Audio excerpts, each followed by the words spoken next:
jusqu'à 9h, Good Morning Business. Et notre invité, c'est une ETI française qui va devenir leader mondial grâce aux États-Unis. Et oui, tout ça en une phrase.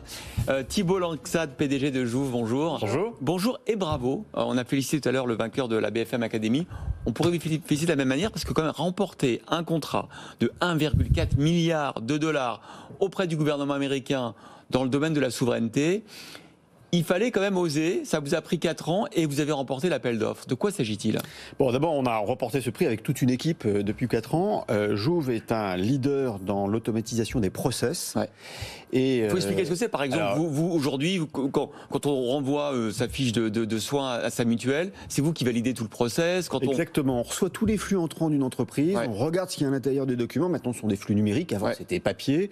Et puis, on essaye d'extraire les informations qui sont clés pour donner des ordres ou de l'information à l'entreprise qui nous mandate. Avec l'intelligence artificielle, notamment. Avec de l'intelligence artificielle, avec des solutions blockchain qui nous permettent d'optimiser un process. Des contrats d'assurance aussi. Des contrats d'assurance. Et des brevets. Et des brevets, qui est un savoir-faire métier chez Jouvv depuis maintenant plus de 20 ans, où nous digitalisons l'ensemble du traitement brevet. Et ce que nous confie aujourd'hui le gouvernement américain, c'est quand vous êtes une entreprise américaine et que vous voulez un brevet, eh bien, vous commencez par prendre un mail. Dans le mail, vous y logez le caractère innovant, la description, un schéma. Vous y mettez des articles de presse, peut-être l'antériorité, puisque vous avez peut-être déjà déposé un brevet, et vous envoyez tout ça à l'Office américain des brevets. Nous, on récupère ce mail, on craque tous les documents, les PDF, les croquis, les Word, on le met en forme, on enrichit, parce qu'on a une base importante qui nous permet de bien comprendre quel est le caractère innovant déposé par l'entreprise, et après ça passe devant un examinateur qui va faire des modifications et on en assure la publication.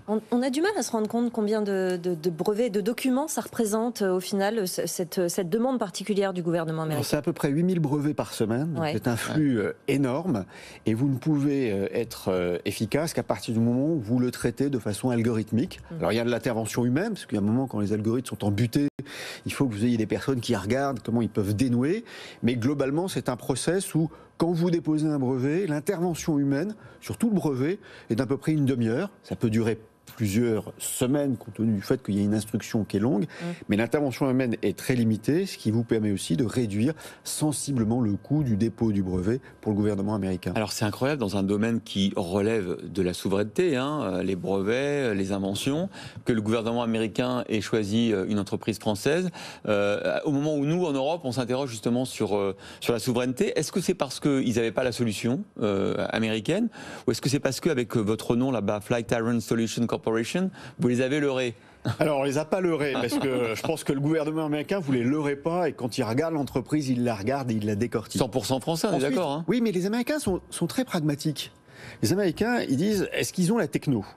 Et à partir du moment où vous avez la techno, ils vous mettent une batterie de règles qui fait que la donnée ne peut pas sortir du territoire américain. Il y a des endroits où on va traiter de la donnée, où même moi, patron de Jouvv, je n'aurai pas accès parce que je ne suis pas citoyen américain. Et donc les Américains, ils sont extrêmement pragmatiques, ils regardent si vous êtes en capacité de pouvoir résoudre le problème, et après ils protègent, ils cadenassent la donnée qu'ils vous demandent de transformer. Alors le reste de votre activité, c'est la santé, c'est l'assurance, c'est la banque, là il y a les brevets, 10% à peu près de votre activité, le but c'est d'aller jusqu'à combien ? Ça va changer. Le but, c'est qu'on devient leader répartition. mondial sur la partie brevet. Je pense que là, on a les offices allemands, les offices européens. On a l'Organisation mondiale du brevet qui est installée à Genève. D'autres pays sont très importants, c'est la Corée du Sud. Oui. Mais probablement, pour le moment, on n'ira pas. Ce qu'on veut, c'est continuer à augmenter dans l'optimisation des process liés à de l'IA et de la blockchain. Je vais vous donner un exemple très simple. On est spécialisé dans le contrôle de l'identité, ce qu'on appelle le KYC, le Know Your Customer, c'est la capacité à prendre une pièce d'identité, un justificatif de domicile, un bulletin de paie, et de vérifier l'ensemble de ces informations en quelques secondes. Si on veut aller plus loin, eh bien dans une technologie blockchain, c'est d'aller chercher directement auprès d'un telco, auprès d'un énergéticien, votre facture, qui sert aujourd'hui de justificatif de domicile, et en blockchain de pouvoir les vérifier instantanément. Donc, quand vous irez ouvrir un compte bancaire, vous n'aurez plus besoin de donner votre facture Orange, Bouygues ou SFR. On ira directement la chercher pour l'authentifier. On est sur des processus aujourd'hui IA blockchain qui permet d'optimiser ces process. Alors ce contrat, vous allez devoir monter en puissance aux États-Unis, ça veut dire beaucoup d'embauches pour Jouve? Alors, c'est à peu près 150 personnes en France pour construire la plateforme. Ah ouais. Et puis après, c'est 1000 personnes, on va dire, aux États-Unis, qui va assurer là où les algorithmes ne savent plus Ça veut dire fonctionner. que vous doublez d'effectifs en gros. On va doubler d'effectifs. Alors, ça va se faire en montée en puissance. Ouais, On va monter progressivement, puisqu'on va le faire sur 2 étapes. J'ai envie de dire, le point qui est intéressant, c'est qu'un deal comme ça, d'1,4 milliard, jamais on n'aurait pu le gagner en France. Le code des marchés publics, la règle sur la dépendance économique, le client unique, jamais l'État français n'aurait pu nous donner un contrat de cette importance-là.